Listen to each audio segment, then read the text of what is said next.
Okay, so Derek, can you just tell me what happened with Tropical Storm Bavi? Well, Tropical Storm Bavi began its life in the Marshall Islands a few days ago and traveled almost 1,700 miles to the Marianas as a tropical storm. And the center passed over Guam last night, and now it's on its way into the Philippine Sea and gradually weakening. Can you tell me a little bit about the weather conditions last night? Like what did Guam experience? Well, this was kind of a unique situation. The storm is what we call sheared, meaning that it's relatively disorganized, and most of the bad weather associated with the storm was actually to the northwest of the actual circulation on the surface.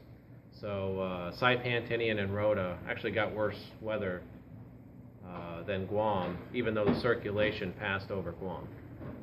I know you mentioned earlier about Bavi how during this time period we normally don't experience storms or typhoons. Can you tell me about that?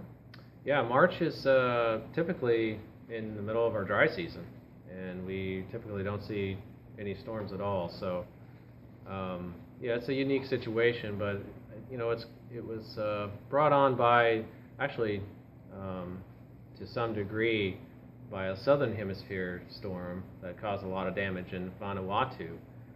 During its formation, it had sent up some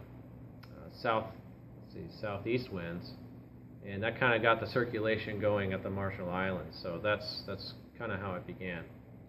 What kind of weather can we expect now for Guam in the next few days? Well, as you can see on radar here, there's kind of a tail to the storm, if you will. There's a few showers. There'll be showers on and off today and probably through tomorrow. So expect the next 24 hours to be rather wet. Also, the winds are going to die down somewhat, especially tonight. So it should improve by midweek and return to a dry trade wind pattern.